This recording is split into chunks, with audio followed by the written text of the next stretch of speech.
Hello, screenwriters. Welcome back to Five Questions with a Screenwriter. And the screenwriter we have with us today is Sam Collins. Sam, welcome to the show. Hey, thanks for having me. It's nice to be here, Patrick. Yes, I'm glad to have you on to talk about all things screenwriting. And let's get it started. Question number one. What are three screenplays every new writer should read, in your opinion? I think a lot of this depends kind of on what kind of script you're looking to write.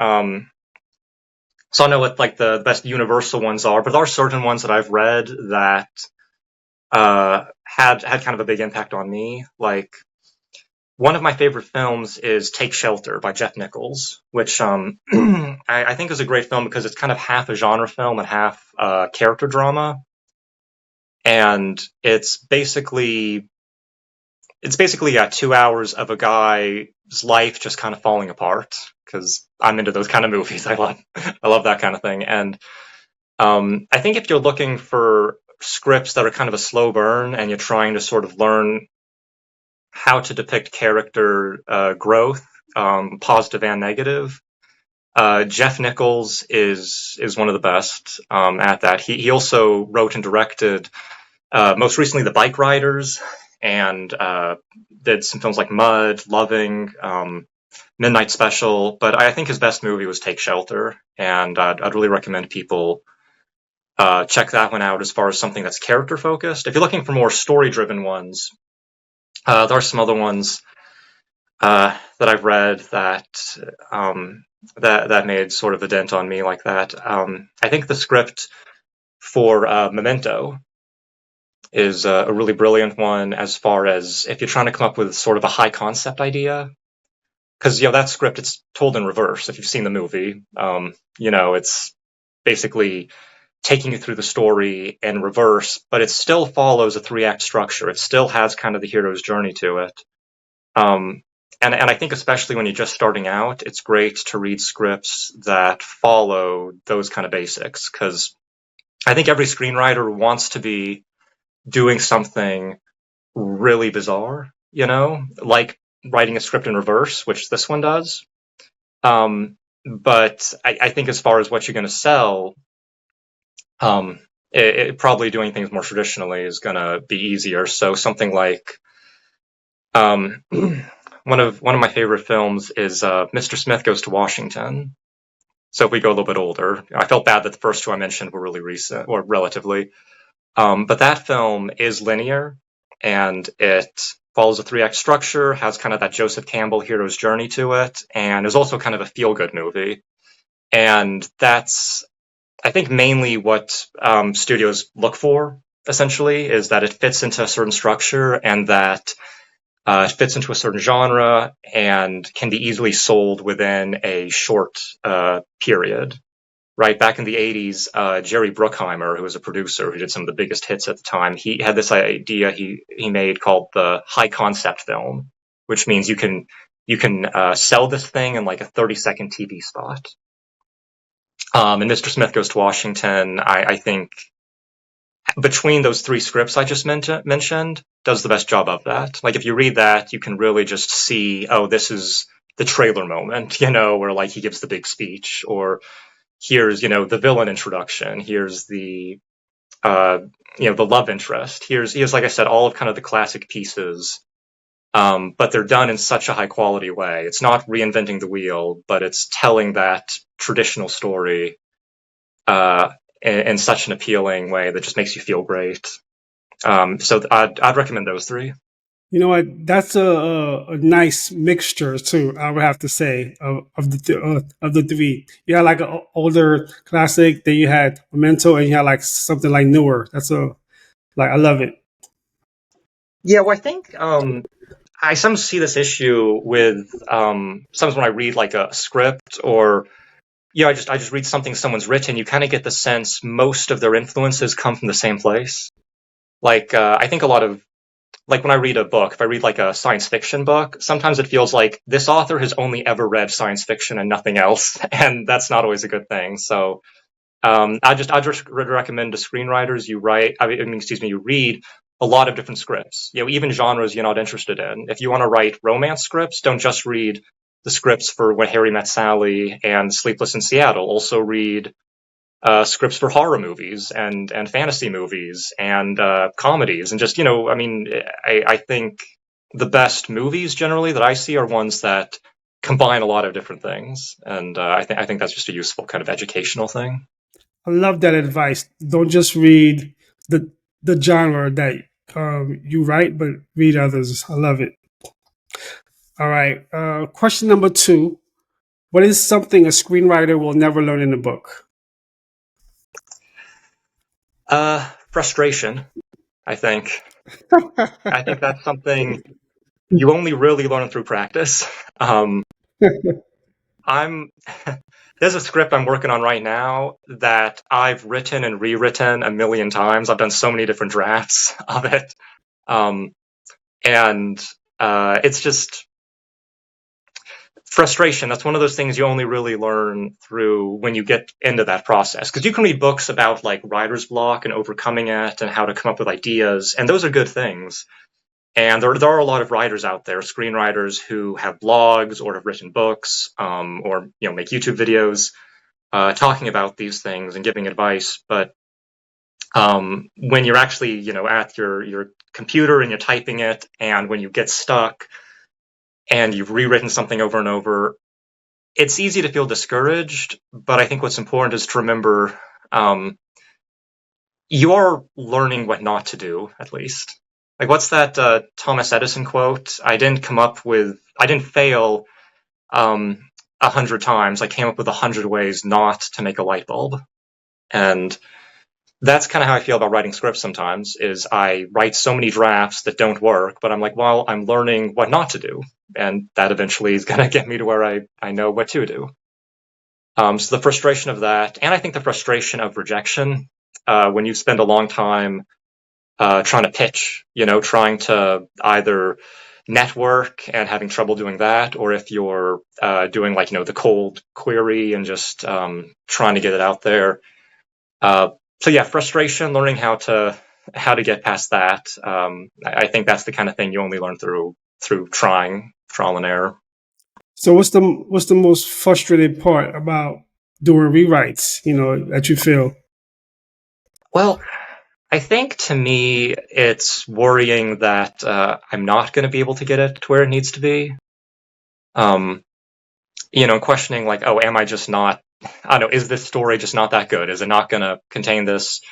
Or feeling like I need to go back to the drawing board. Like I need to go all the way back to the treatment or the outline, and it's like, oh crud! Now I feel like I've wasted the last 2 weeks or a month or even longer. I think that's always pretty bothersome because because you do start to doubt whether this even works. But then I think about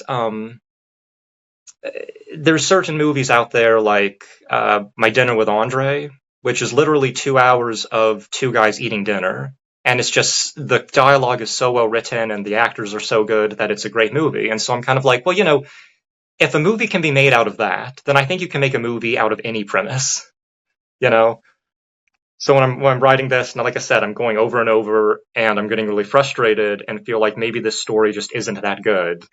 It's kind of that reminder, like, but honestly, any story, if you tell it right, can have something to it. So that does kind of get me over the hill a little bit.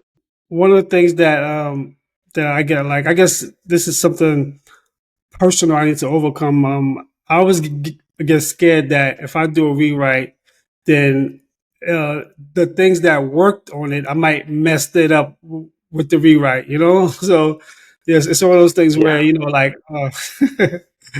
yeah, Well, it's almost like when you're like back in school and you have a test and there's like, multiple choice, A, B, C, and D. And at first you think it's B, but then you go back and you erase it. Oh, maybe it was C, but then you're thinking like, but what if it was B? What if it actually was B all along? Um, and I'm going to regret this later. And yeah, I mean, that's also what's good to save your drafts. I don't recommend starting from scratch every time. I mean, I've done plenty of times in which I thought something was bad and I kind of revisit later and go, actually this scene wasn't as bad as I thought. I can still use some parts of this and, stuff like that. yeah. Rewrites, it's like it's a yes, it's a frustrating part of screenwriting, but it's a necessity.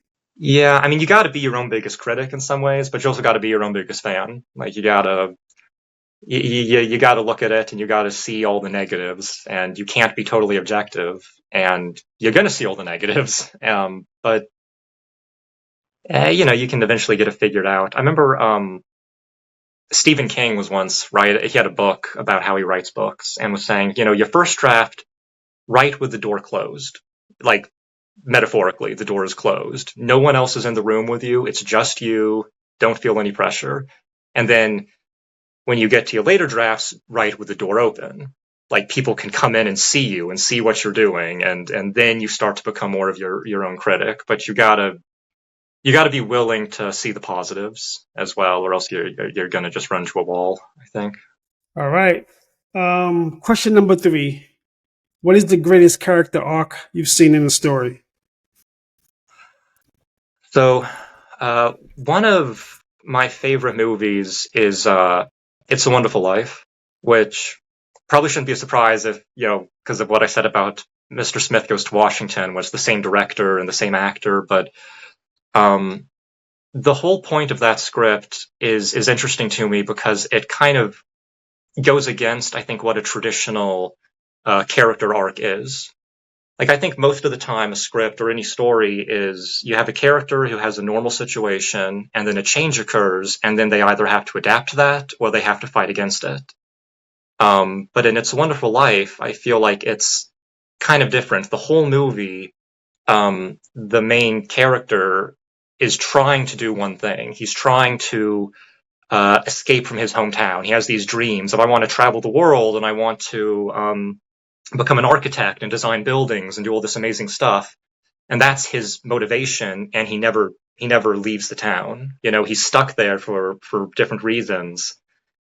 And ultimately, his arc is coming to accept that. Is coming to accept, hey, I'm able to do more good in my position than if I did try and leave and kind of go on a more traditional, hero's journey and, destroy the Death Star or throw the One Ring into Mount Doom or, that kind of thing. So I find that really compelling because, like I said, one, it's sort of different. Most scripts, it's like, oh, I have a motivation and the story is about me trying to accomplish that. And then here's a guy like, no, his whole arc is realizing his motive was wrong, and coming to appreciate uh, everything surrounding that.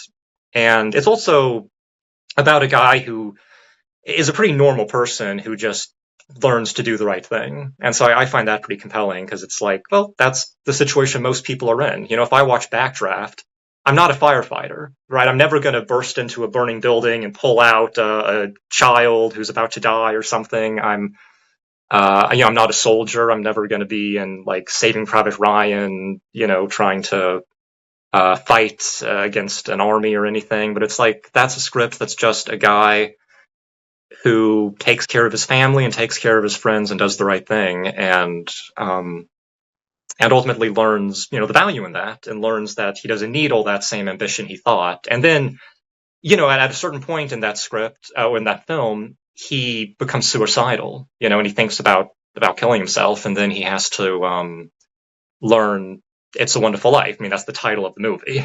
uh, So that really dramatic shift from I'm suicidal, I want to die, to life is amazing and I love the situation I'm in no matter what. I think that's about as like stark a contrast from beginning to end as you get from a character arc. Is that one of the films that you watch like often just to be inspired?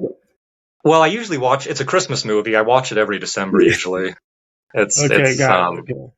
one I go back to a lot, and I've seen it a million times, and yet every time the really emotional scenes hit, I still, I get misty eyed. I still kind of like, Yeah.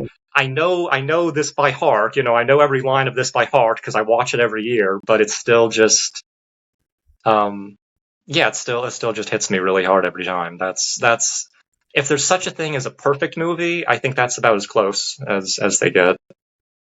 Wow. It's a wonderful life. It's a wonderful choice. All right. Question number four. What was the first screenplay you wrote, and what was that writing process like? So the first script I wrote was when I was about 20ish, I guess. I've been trying, like when I was in like middle school and high school, I tried to write scripts and I didn't really know how. I was writing them on like Microsoft Word, and yeah, I didn't have like Fade In or Final Draft or anything, and I I was not very good at it. I would usually give up after kind of an embarrassingly short amount of time. But finally, yeah, when I was about 20, I'm like, I'm gonna write a script. It was terrible. um, this isn't one of those cases of like, oh wow, right from the beginning, like Orson Welles, his first movie was Citizen Kane, and it's like, oh wow, that's it's like the first script I wrote was just a really cheesy horror movie, and I found it was like the characters weren't that interesting, the scares weren't that good. I couldn't write prose to save my life, and it was super short too.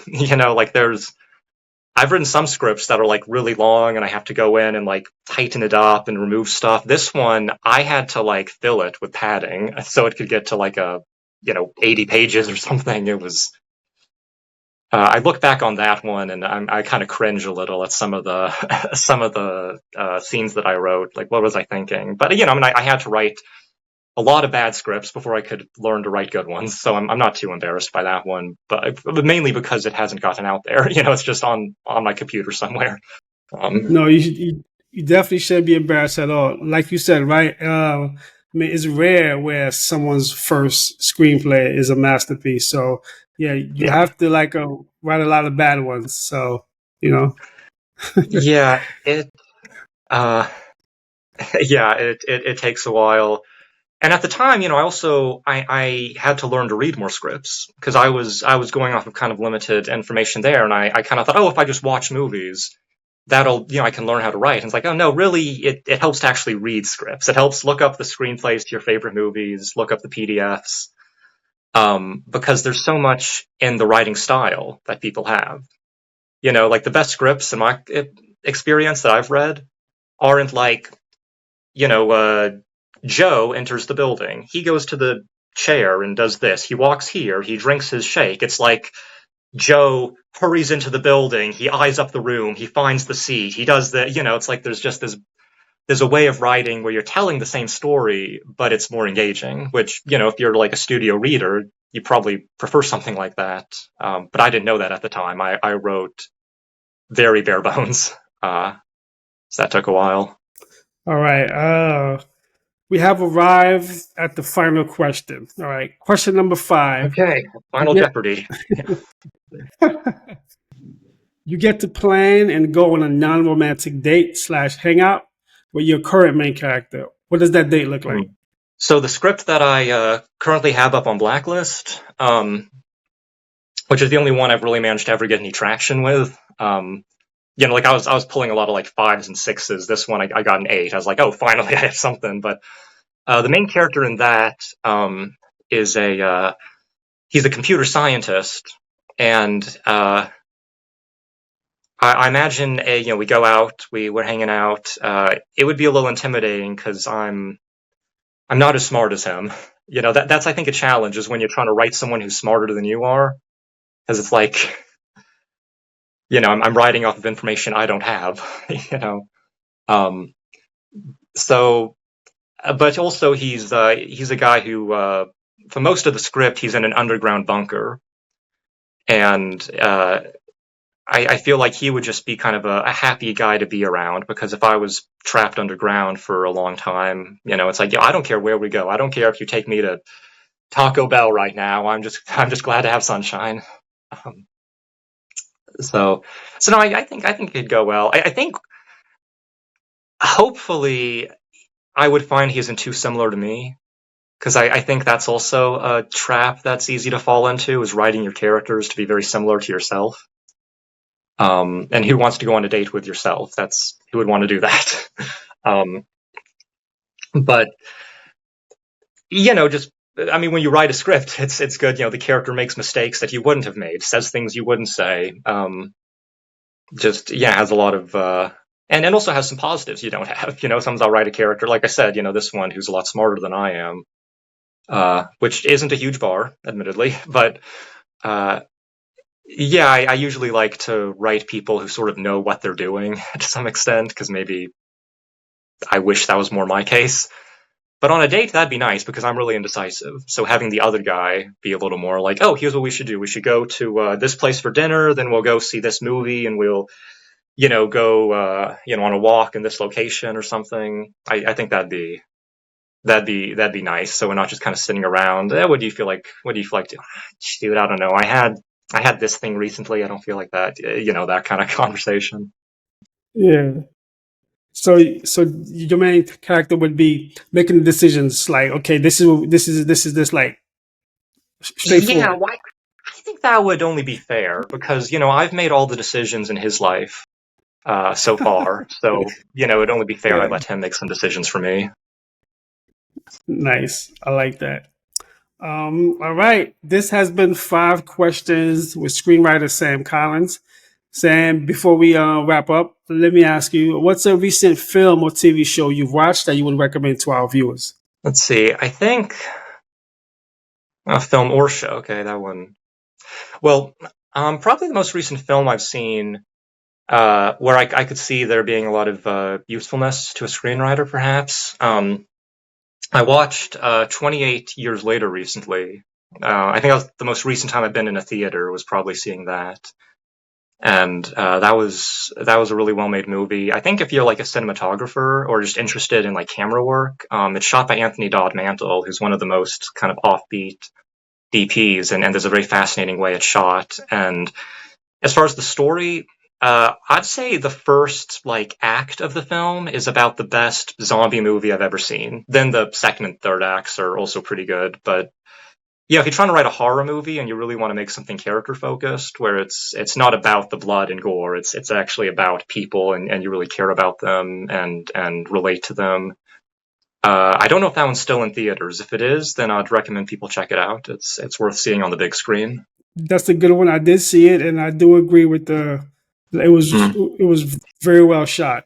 Yeah, and we were talking about this before you started recording, how it was shot mainly on iPhones, which is just crazy to me for a studio movie. Independent movies, I see those sometimes, and they're shot on phones, but then, like, this movie has an actual budget, and they still chose to do that. So it's a little offbeat, but I think that makes it more interesting. Then, like, without giving any spoilers away, what's your thoughts about the ending? Because I know, like, it's been like Yeah. controversial, so to speak. Is there yay or nay for the ending? Well, that one was tough to me because there's a sequel that's coming out next year. And that was something that bugged me a little bit. I thought it's like, oh, this movie is a full, complete story, and then next year the sequel will be another full, complete story. Instead, this one kind of ends with like, to be continued on next time. So I don't think I'm really Yeah, going to know if I like the ending of this movie until I see the beginning of the next one. I don't know got if it. I can really be fair As to a it. whole, right? Yeah, I feel like I've Yeah. read half a book. Like I need to, and I don't get to read the next half till next year. So. All right, Sam. Is there anything else that you'd like to share with our viewers before we Uh, wrap up? So I'm also, aside from screenwriting, I'm actually also an author. I hope this doesn't sound too mercenary here, trying to plug my book, but people are Go interested. ahead. It's called Reeves and Schuster by Sam Collins. You can buy it on Amazon or anywhere the books are sold. It's a humor book that's meant to teach business management principles. So if you like to laugh, or if you're trying to adjust to a new job, then hopefully you'll enjoy it. Again, that's Reeves and Schuster, written by Sam Collins. Yeah, I'll make sure to put it in the video description as well too. Okay, I appreciate that. I appreciate that. Again, I hate to be the guy who's like, oh, and also please, plug this thing because I know people are just here to, talk about screenwriting, but I But thought I you should. know, but as we talked about before, right? I'm a screenwriter myself, and then we have other things that we do until we can do this like full time. So please, I encourage the screenwriters I talk to like share anything that they're working on. Yeah, and that's also some advice I might give to screenwriters who are having writer's block. Write something, write a short story or write a book or just write something that's maybe you're not going to feel as much pressure on. Like you're trying to write the next great script and you're trying to sell that. You want to take a break from that and just, jot down a story in some other way. That I think helps keep the wheels turning, kind of. All right, Sam. Thank you again. Brainstorm, break it down, make a dream, create a scene with Stratwood. Stratwood.